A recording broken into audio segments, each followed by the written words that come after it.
Hi guys, my name is Nonima Dikela. Welcome to my YouTube channel. So today I want us to talk about something that we've been ignoring, or we were not talking about. Someone mentioned this in a live on TikTok, and I was like, no, this one is right.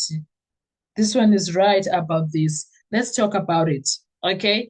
Before we do that, guys, please make sure you do not forget to like, to share, to comment. And most importantly, please make sure you are subscribed on the channel. Please make sure you are watching the videos up until the end and you are watching the ads that are coming through. When you are doing that, you will be supporting this channel financially and in numbers. Thank you so much. You are really appreciated. Now, there is one question that no one in this space is seemingly not asking or willing to ask. In fact, in that courtroom, let's not even say in this space, there is something that in that courtroom no one is asking. Not the prosecution, not the investigators, and disturbingly, not even the bench. Angithi, he says, I listen in this courtroom. I know all the evidence. So how does a police officer sit with the murder-related information for years and still get treated as a flawless witness? How can uZungu treat as someone, Jay, who has helped? Because once you ask that question, the entire case starts to crack once more. And today we are going to walk straight into that crack, slowly, logically, and without fear, because there is something that is very wrong. Let's deal with the strange geography of the arresting egg. This is very wrong. Let's start with the facts no one disputes. Some suspects were arrested. Okay, Bongani Ntanzi was arrested in Northwest. The other one was fresh in Limpopo, which is like there's a lot of things that happened in this case. Umakhosoike, he was treated like a suspect at some point. Not all at once. Others were fresh from KZN, that is Nduli. Like a lot is happening there, a lot. Not through a single investigation thread, but in phases, right? Why is that?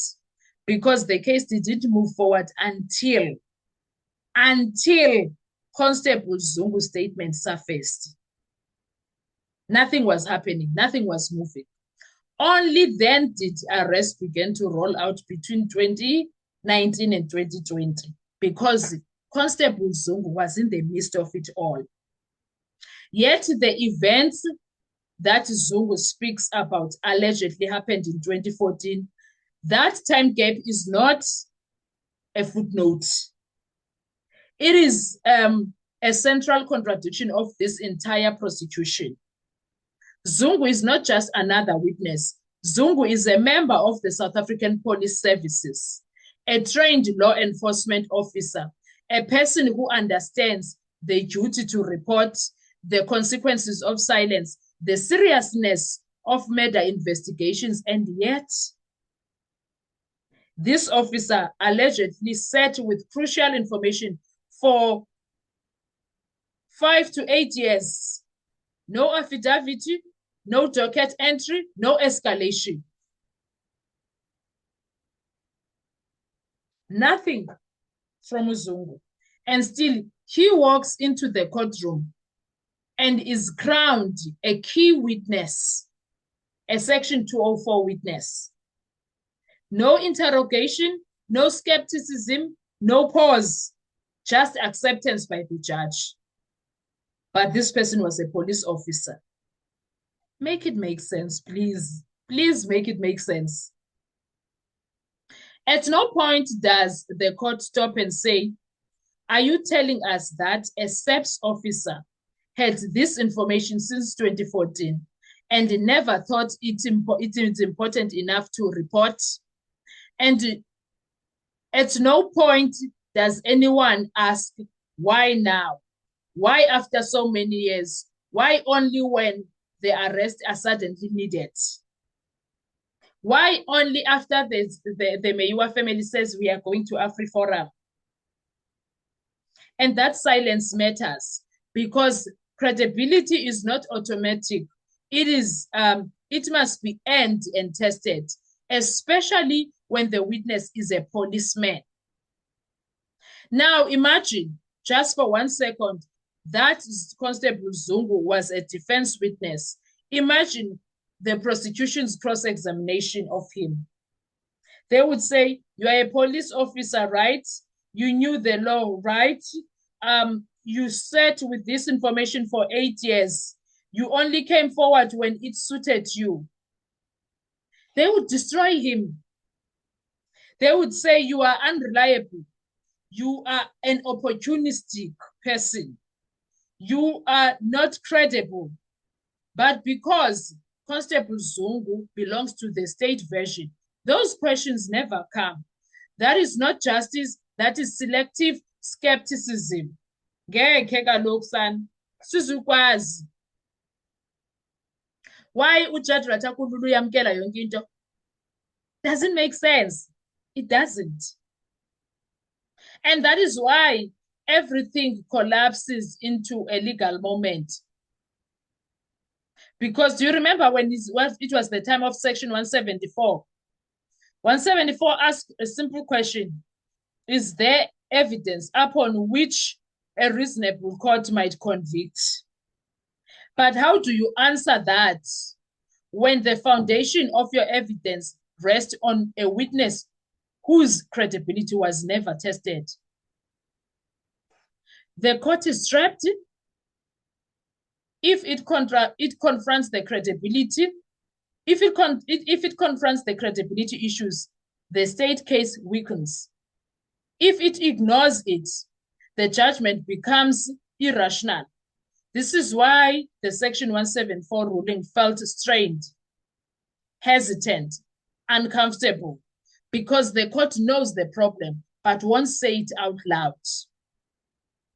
Now, imagine sitting down to write this judgment. Imagine being Judge Rata. You must explain why Zungu is credible, why his silence doesn't matter, why arrest years later still makes sense. You must do this without exposing the double standards, because there are double standards in the entire situation.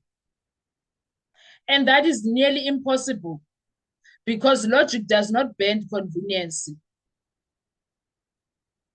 It doesn't bend to convenience.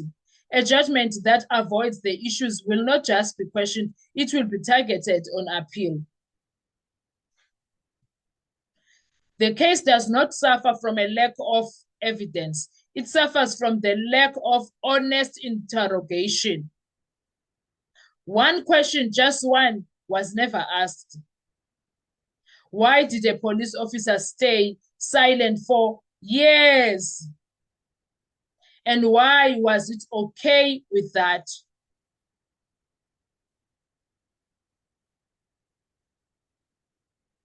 Until that question is answered, everything else is noise. This is not about sides. This is not about emotion. This is about logic, fairness, and the rule of law. And right now, that logic is on trial. That's what we want. That is all we are asking from Judge Rata. I don't think that is a unfair ask. That is a fair ask. Can he please look into this situation of Zungu, a police officer? Does it even make sense, Yonatan? Is it fair to the accused to have someone that claims I was sitting with them? We were together, but that someone is a police official. Njani kaloku Kanjani. So, do you see why there's a lot of loopholes and a lot of gaps and a lot of I told you so and a lot of this and that? It is so bad, man. I have a headache. It keeps here, goes that side. That's why I keep. So guys, I want to hear from you. Let's talk with comment section. Tell me what are your thoughts. Tell me what you think, because wow, Sana, it has become too much. I don't want to even lie. It has become too much and it's getting worse every day. Thank you so much. I'll see you on our next video. Bye bye.